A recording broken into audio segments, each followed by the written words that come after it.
오늘도 이 밤에 우리 성령님의 역사하심으로 저와 여러분의 심령이 뜨거워지는 귀한 밤 되시기를 간절히 축원합니다. 오순절 마가의 다락방에 120명의 성도들이 함께 모여서 함께 기도하는 가운데 하나님의 귀한 성령이 그들에게 임하게 됩니다. 그들이 성령의 충만함을 입어서 그가 시키시는 대로 방언을 말하고 또 길거리로 나가 주의 복음을 증거하기 시작하자 3천여 명이 넘는 자들이 예수님을 믿고 돌아오게 됩니다. 그 회심의 역사를 기반으로 예루살렘 교회가 시작이 되죠. 그런데 왜 그들에게 성령님이 필요했을까요? 지난 3년 동안 예수님의 따라다니면서 예수님이 하신 일을 그들이 보고 경험하고 또 예수님의 가르침을 받고 함께 동고동락했던 그 제자들이지만 그들이 곧바로 증인의 사명을 감당하기는 아직 부족했기 때문에 하나님은 그들에게 성령을 허락해 주십니다. 여러분, 우리가 열정만 있다고 주님의 일을 하는 것은 아니죠. 성령의 기름 부음이 있어야만이 우리 주님이 맡기신 귀한 사명을 제대로 감당하게 될 줄로 믿습니다. 이 자리에 계신 모든 분들이 정말 성령님으로 충만하게 되어서 그분의 권능을 받고 주님이 기뻐하시는 이 시대에 주님의 증인들이 되시기를 간절히 축원합니다. 오늘 말씀을 통해서 주님께서 우리에게 바라시는 그 증인으로서의 삶을 다시 한번 결단하며 나아가시게 되기를 축원합니다. 여러분, 이 사도행전은 누가 썼을까요? 네, 제가 정답을 말씀드렸죠, 그죠? 누가 썼습니다. 누가라는 제자가 누가복음과 사도행전을 기록했는데요. 당시에는 일반적인 종이가 없었기 때문에 파피루스나 양 가죽의 글을 써서 보관을 했습니다. 점점점 이 부피가 커지게 된 거예요. 그러니까 누가복음과 사도행전이 거의 한 책처럼 이루어져 있지만 어떻게 보면 1권과 2권으로 나뉘어져 있는 겁니다. 그래서 이 전편에 누가복음에서는 예수님께서 어디서 어떻게 태어나셨는지 그리고 어떻게 공생애를 하셨고 또 십자가에 달려 죽으셨고 부활하셨고 승천하시는 데까지 누가복음이 내용이 기록되어 있죠. 그리고 나서 이 후편인 사도행전은 예수님께서 부활하시고 승천하신 이후에 이 일들이 기록되어 있습니다. 제자들이 예수님의 사역을 잘 이어받아서 그들이 어떻게 사역을 했고 또 교회가 어떻게 세워지고 이방인들에게 어떻게 선교가 시작이 되는지 기록되었습니다. 이 누가는 이 사도행전을 통해서 구약에서 예언된 메시아가 예수 그리스도시다, 계속해서 그의 죽으심과 부활의 근거를 둔 구원의 복음을 증언하고 있습니다. 또한 그 당시에 로마 제국의 많은 사람들과 기독교를 위협하거나 오해하고 있는 사람들에게 계속해서 예수님에 대해서 변증을 하고 있는 거예요. 누가라는 이름의 뜻이 빛나다라는 이름의 뜻이 있는데 자신이 빛나는 사역이 아니라 예수님을 빛나게 하는 사역, 빛이신 예수님을 더욱 드러내는 그런 사역을 누가라는 사람이 했던 것으로 보여집니다. 오늘 본문에도 보면 예수님의 사역에 대해서 중요한 내용들이 모두 다 언급되고 있습니다. 1절 말씀에 보면 예수께서 행하시며 가르치시기를 시작하신 공생애의 모습들이 나타나죠. 3절 말씀에는 고난받으신 예수님의 십자가의 순환과 죽음을 증거합니다. 그리고 친히 살아계시다, 바로 부활하셨다라는 것을 증거하고요. 또 9절에는 올려져 가셨다, 예수님께서 승천하신 것을 말씀하고 11절에는 그대로 오시리라, 다시 오실 예수님에 대해서 말씀하고 있습니다. 특별히 누가는 십자가에 달려서 죽으신 그 예수님이 다시 살아나셔서 그를 따랐던 무리들에게 나타나신 것을 특별하게 강조하고 있습니다. 사복음서와 고린도전서 등을 통해서 보면 예수님께서 부활하셔서 9번 정도 사람들에게 나타나시는데, 제자들에게도, 막달라 마리아에게도, 500여 성도들에게도 나타나셨다. 예수님의 동생이었던 야고보에게도 나타나셨다. 그렇게 기록하고 있습니다. 결국 이것은 예수님께서 부활하신 것이 예수님이 죽으신 것을 안타까워했던 제자들이 그냥 꾸며낸 이야기가 아니라 실제로 역사적인 사건이라는 사실이라는 것을 증명하고 있는 것이죠. 이제 제자들은 부활하신 그 예수님과 함께 40일을 지냅니다. 그러면서 다시금 그 전에 예수님께서 하셨던 말씀들, 또 특별히 하나님 나라에 대해서 다시금 배우면서 그들이 이제 앞으로 복음을 전하는 데 있어서 모든 것들을 다시 한번 정리할 수 있는 기회를 갖게 됩니다. 여러분, 하나님의 나라는 본질상 하나님의 통치, 하나님의 다스리심을 뜻하죠. 무엇보다도 예수 그리스도가 우리의 왕되심을 증거하는 겁니다. 누가복음 17장 20절 21절 말씀이 이렇게 기록하고 있습니다. 하나님의 나라는 볼 수 있게 임하는 것이 아니요 여기 또 여기 있다 저기 있다고도 못하리니 하나님의 나라는 너희 안에 있느니라. 아멘. 궁극적으로는 예수님께서 다시 오시는 날, 이 세상의 마지막 심판이 있을 때에 온전하게 하나님의 나라가 이 땅에 임하고 완성이 되겠지만, 우리가 이 땅에서 예수님을 믿고 그분의 뜻대로 살아가면 이미 우리 안에 하나님의 나라가 임한다라고 말씀하고 있습니다. 분명 예수님은 이 하나님의 나라를 증거하시기 위해서, 그 하나님 나라의 복음을 전하기 위해서 이 땅에 오셨습니다. 그렇다면 저와 여러분의 관심도 하나님의 나라여야 합니다. 우리의 삶이 그 하나님의 나라를 경험하는 삶, 곧 예수님이 나의 왕 되시고 나의 삶을 다스리신다는 것을 경험하며 살아가야 된다는 것입니다.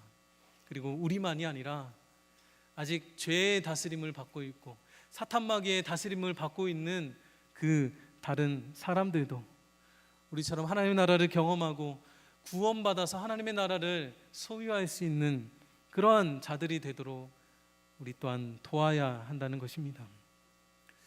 그런데 생각해 보면 여러분, 우리 삶이 한순간에 하나님의 나라가 되던가요? 전적으로 완벽하게 예수 그리스도가 나의 왕 되시는 삶을 여러분 지금 살고 계신가요? 그게 참 어렵습니다. 그만큼 훈련과 또한 준비 과정이 필요합니다. 그 훈련과 준비 과정은 철저하게 나의 연약함, 나의 무능함을 하나님 앞에 내려놓는 작업입니다. 늘 나는 부족하고 나는 못하지만 하나님은 위대하시다라는 것을 날마다 고백하고 경험하는 것입니다. 그 하나님의 위대하심을 경험하는 과정을 통해서 오직 하나님이 왕 되신다는 것, 나는 그 하나님의 백성이라는 사실을 깨닫게 되는 것이죠. 많은 사람들이 성령만 받으면 능력 있는 증인이 될 것이라 생각합니다. 예수님의 제자들도 분명 성령 받기 전과 후의 삶이 분명하게 확연히 다르게 나타났습니다.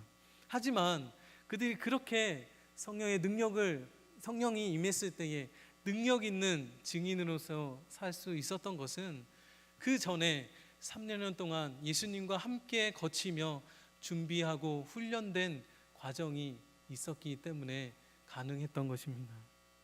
예수님과 함께 복음을 전하고 전도도 하고 귀신도 내쫓으면서 그렇게 현장 실습을 그들은 철저하게 거쳤다는 것이죠.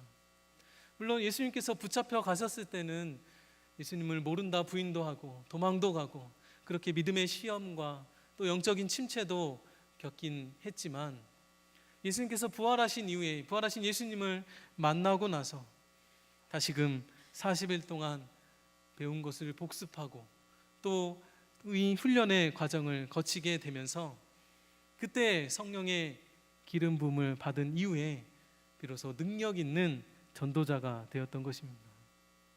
여러분, 이것은 저와 여러분에게 또 교육과 훈련과 또 이러한 준비 과정이 필요하다는 것을 말씀하고 있습니다. 되든 안 되든 먼저 우리의 마음이 열려져서 주님의 훈련에 동참하는 것이 중요합니다. 여러분, 우리가 전도를 함에 있어서도, 복음을, 예수님을 증거하는 데 있어서도 우리가 입술을 한번 열어서 예수님 믿으세요 라고 말 한마디 건네는 것, 전도지를 들고 그 한 장을 믿지 않는 사람들에게 전하는 그 손길 한 번이, 또 전도 대상자를 위해서 간절하게 중보 기도를 한번 하는 것이, 그것이 모두 다 우리 주님께서 시키시는 훈련의 과정이라는 것입니다. 여러분, 저와 여러분의 왕이 누구십니까? 저와 여러분의 주인이 누구십니까? 그분의 다스리심, 그분의 말씀에 우리의 연약함, 나의 부족함을 다 내려놓고 그분이 우리를 만지시고 다듬어 가시고 훈련시키며 나아가실 때에 우리가 아멘으로 순종하며 나아가시게 되길 주님의 이름으로 간절히 축원합니다. 오늘 본문의 4절 말씀에 보시면 예수님은 아직은 연약한 제자들에게 아버지의 약속하신 것, 곧 성령으로 세례를 받을 때까지 기다리라고 말씀하셨습니다. 요한은 물로 세례를 베풀었으나 너희는 몇 날이 못되어 성령으로 세례를 받으리라, 그렇게 말씀하셨는데, 이 말씀은 세례 요한이 예수님을 처음 만났을 때도 그렇게 선포했던 것입니다.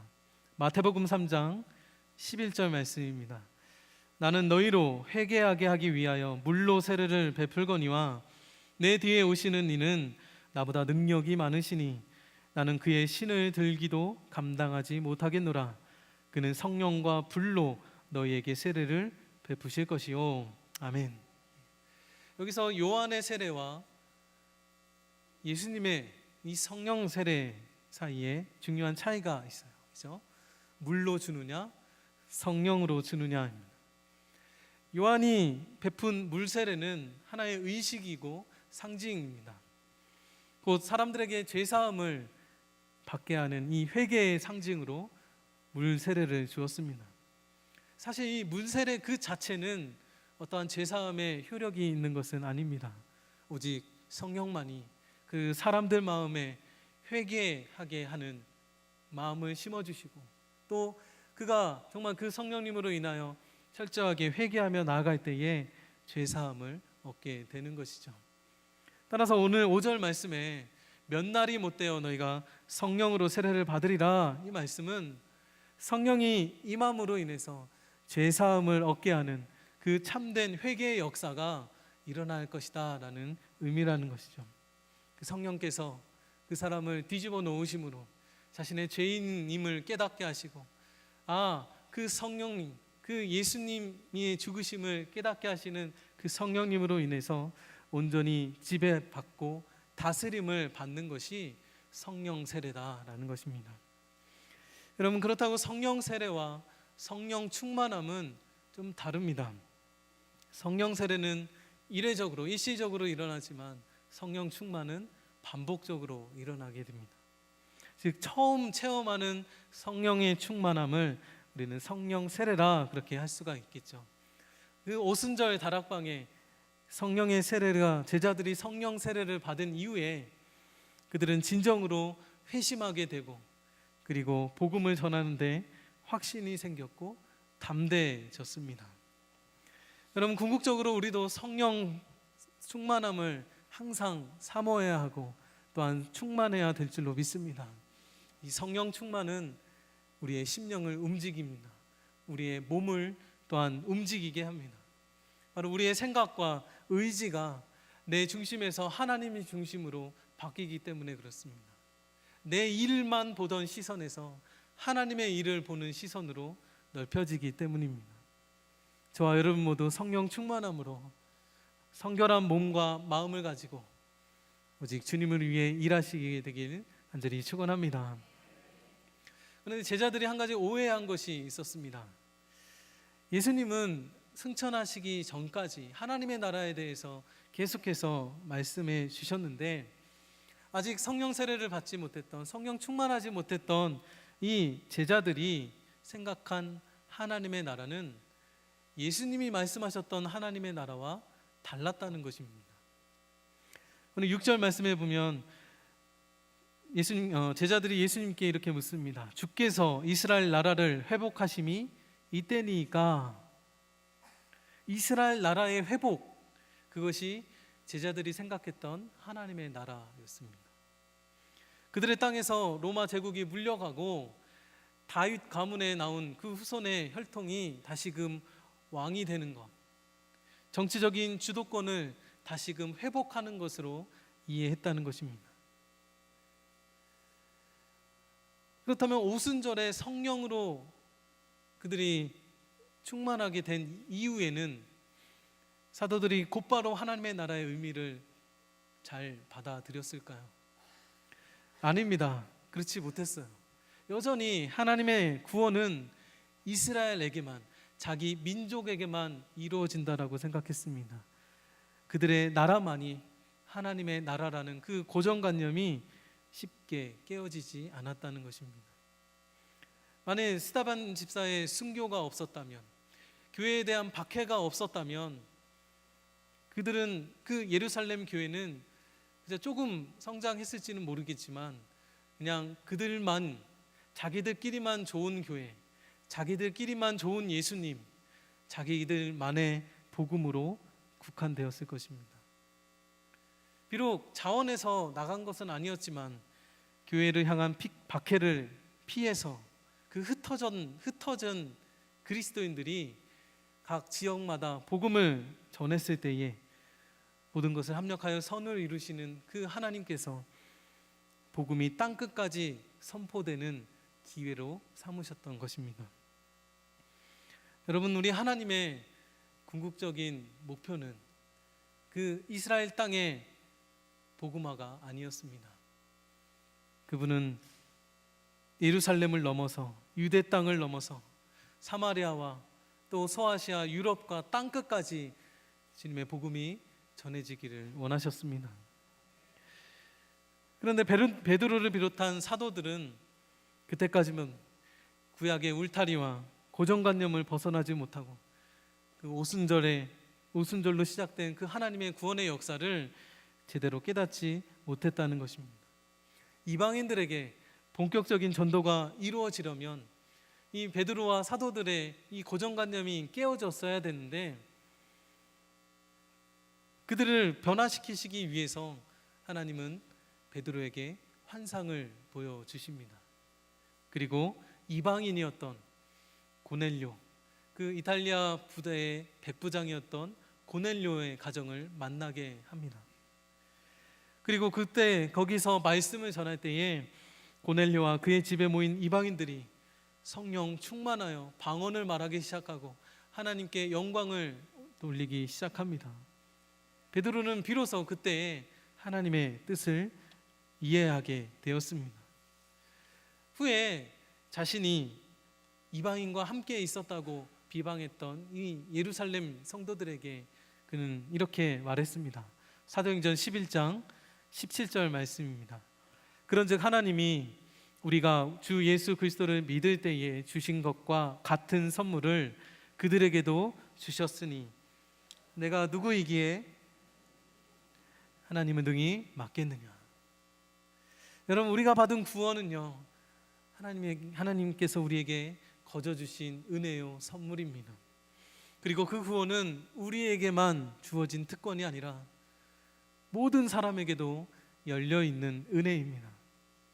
그러므로 지금도 한 영혼을 구원하기 원하시는 그 주님의 마음을 우리가 먼저 품어야 될 줄로 믿습니다. 잃은 양을 아직도 찾고 계신 선하신 목자, 집을 나간 아들을 애타게 기다리고 계신 그 아버지, 그분의 심정을 우리가 같이 헤아리며 나아가실 때길 간절히 바랍니다. 행여나 우리 마음에 거부감이 들고, 야, 저 사람은 정말 하나님이 사랑하실까 할 정도로 우리가 미워할 수밖에 없는 그 사람이라 할지라도 하나님은 여전히 기다리고 계시고 그 영혼을 구원하길 원하고 계십니다. 오늘 말씀에서도 보듯이 예수님께서 십자가에서 구원을 완성하시고 또 부활로 그것을 확증하셨음에도 불구하고 제자들이 가진 구원과는 여전히 선민사상에 갇혀 있는 것이었습니다. 예수님이 성령으로 세례를 받을 것을 말씀하시자 제자들은 이스라엘이 로마로부터 해방될 날이 곧 이를 것으로 기대했습니다. 구약 성경에도 보면 이스라엘의 회복과 관련해서 하나님이 그의 영을 그들에게 부어주실 것이다, 그렇게 말씀하고 있습니다. 그런데 제자들이 그 회복의 시기를 묻자 예수님은 그것이 하나님 아버지에게 속해 있다, 그 때와 시기는 너희가 알려고 하지 마라, 그것을 알려고 하기보다 제자들이 해야 될 사명, 즉 예수님의 증인이 되어야 된다고 말씀하십니다. 게다가 그 증인이 되려면 예수님께서 약속하신 성령을 받아야 한다고 말씀하셨습니다. 오늘 본문의 7절로 8절 말씀입니다. 우리 같이 봉독하시겠습니다. 이르시되 때와 시기는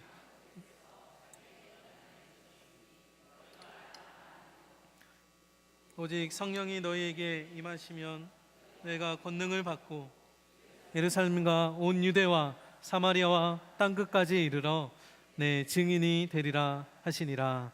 아멘. 당시 제자들에게 있어서 예루살렘을 넘어서 온 유대와 사마리아와 땅끝까지 나아가서 예수님의 복음을 전하기는 참 쉽지 않았을 것입니다. 왜냐하면 가는 곳곳마다 적대와 긴장과 분열과 또 대결의 장소이기 때문입니다. 예를 들어서 유대인들에게 있어서 사마리아 지역은 어떤 것이었나요? 아수르가 북이스라엘을 멸망시키고 나서 이 사마리아를 수도 삼죠. 그곳에 강제적으로 이 이방인과 유대인들을 결혼시키는 정책을 핍니다. 그래서 이방인들과 피가 섞이는 유대인들이 살던 곳이 사마리아입니다. 그들을 유대인들은 이방인처럼 여겼고 또 상종도 하지 않았습니다. 그 민족이 미워하는 사람, 또 싫어하는 그 사람들이 있는 곳으로 가서 복음을 전하는 것이 쉽지 않았을 텐데 우리 주님은 그 사마리아로 가라고 말씀하시는 겁니다. 이제 제자들은 성령의 충만함을 입어서 예루살렘을 벗어나서 유대와 사마리아 그리고 궁극적으로 땅끝까지 가서 증인의 사명을 감당해야 됩니다. 사도들이 받게 될 그 성령의 세례는 부활하시고 승천하신 예수님이 베푸시는 것이라는 사실을 우리가 또한 주목해 봐야 됩니다. 따라서 예수님께서 주시는 세례, 그 성령 세례를 받게 될 사도들은 다른 사람의 증인이 아니라 예수님의 증인이라는 거예요.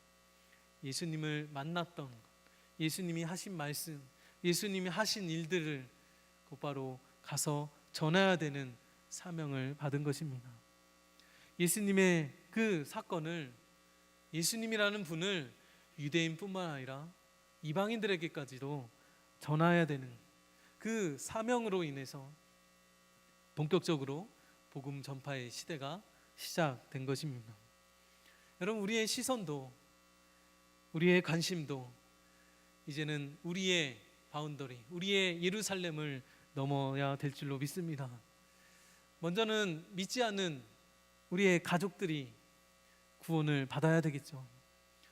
이를 위해서 지금도 기도하며 애쓰시고 또 노력하시는 분들도 있으실 겁니다.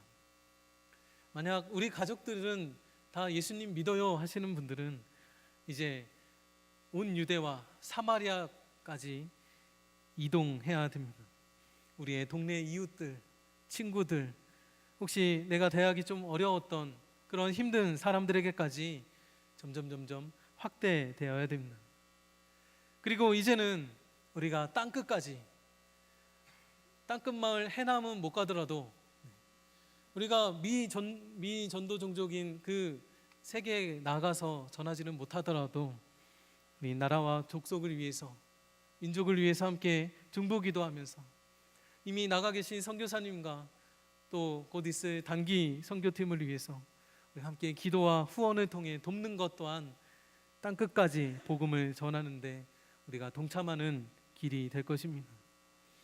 여러분, 오늘 말씀을 통해서 우리가 보았듯이 예수 그리스도께서 바라시는 참된 증인은 어떤 사람인가? 예수님의 제자들은 그들의 시선이 또 고정관념 때문에 이스라엘의 해방만을 원했습니다. 그렇지만 오늘 우리는 이 제자들과 달라야 되지 않겠습니까? 만약 우리도 제자들처럼 우리가 진정 누구인지, 예수님께서 왜 우리를 부르셨는지를 잘 이해하지 못하면 그들처럼 똑같이 오해하거나 실수를 범할 수 있습니다. 이 계속해서 세속화되어가는 이 시대 가운데 우리의 신앙도 점점점 자기 중심적이 될 수밖에 없고, 우리의 관심이 그 범위가 나와 내 가족 또한 우리 교회에만 머물 수 있다는 것입니다. 또한 우리의 신앙이 세상 사람들처럼 기복적으로 변할 수밖에 없습니다. 나의 건강, 자식들이 잘 되는 것, 물질적으로 풍요로운 것, 편안하게 사는 것, 여러분 그 자체가 나쁜 것은 아니지만 우리의 관심과 집중이 거기에 쏟아진다면 반면에 하나님에 대한 관심이 점점 소홀해지지 않겠습니까? 세상에서 소금과 빛의 역할을 우리가 감당하지 못하면 세상에 대한 선한 영향력도 그만큼 끼치지 못하게 될 것입니다.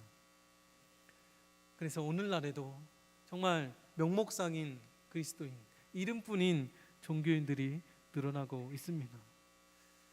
오늘도 우리도 영적으로 성숙하지 못하면 그런 함정에 빠질 수 있다는 거예요.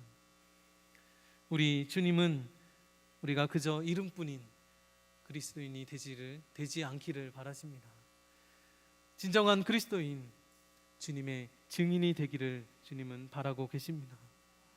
결국 주님의 증인이 되기 위해서는 먼저 그분의 때를 기다리면서 우리가 준비해야 됩니다. 주님께서도 제자들을 훈련시키시고 준비시키셨습니다. 그리고 주님의 때를 기다리라고, 성령이 임할 때까지 기다리라고 말씀하여 주셨습니다. 또한 그때가 되었을 때에 우리 주님께서는 약속하신 성령을 부어주셨고, 그리고 그 성령을 힘입어서 그들이 주님의 증인으로 살게 되었습니다. 여러분, 우리도 기도하며 또한 준비하며 기다려야 될 줄로 믿습니다.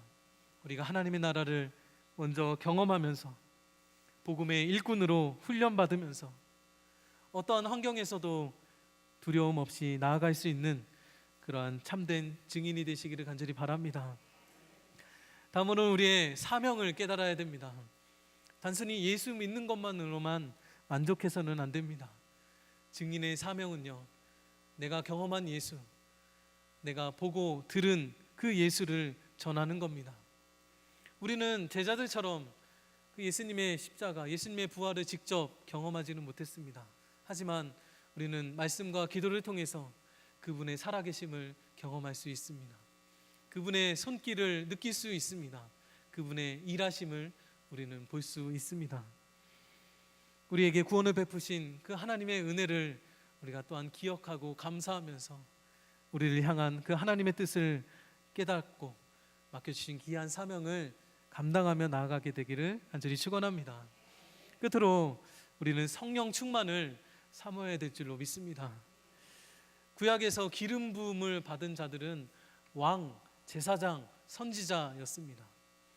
이제 우리에겐 성령의 기름 부으심이 필요합니다. 하나님께서 택한 족속으로, 왕 같은 제사장으로, 거룩한 나라요, 또한 하나님의 소유된 백성이기 때문에 언제나 우리와 함께 계시고 또 우리를 도우시는 그 보혜사 성령님의 능력을 힘입어 살아가야 될 줄로 믿습니다. 사랑하는 성도 여러분, 예루살렘 교회는 성도들이 한 자리에 모여서 한 마음으로 함께 기도에 힘쓰므로 성령의 충만함을 받고 시작된 교회입니다. 그렇기에 그들의 간증에는 힘이 있었고 그들의 사역 가운데는 구원의 열매들이 주렁주렁 맺혀졌습니다. 결과적으로 그 교회는 하나님께서 구원받는 사람을 날마다 더하시는 교회가 되었습니다. 마찬가지로 우리의 삶과 또 우리의 교회가 이 예루살렘 교회와 같이 그러한 부흥을 경험하게 되기를 간절히 원합니다. 불처럼 바람처럼 임했던 그 성령님이 동일하게 저와 여러분의 심령 가운데 임하여 주기를 간절히 소원합니다. 오늘도 우리 하나님은요, 그분께서 택하신 사람들을 증인으로 삼고 일꾼으로 삼기를 원하십니다. 우리 증인은 성령을 받고 또 내 증인이 되라는 그 말씀에 순종하는 사람들입니다. 이 자리에 계신 여러분들이 모두 성령 충만하게 되어서 하나님의 위대한 구원의 역사에 동참하시게 되기를 간절히 축원합니다. 가깝게는 가족으로부터 이웃과 친구와 더 나아가서 주님이 보내시는 곳에 하나님의 사랑을 나누고 또 거룩한 영향력을 끼쳐서 우리 주님이 기뻐하시는 구원의 열매들을 풍성하게 거두게 되기를 우리 주님의 이름으로 간절히 축원합니다. 아멘. 함께 기도하시겠습니다.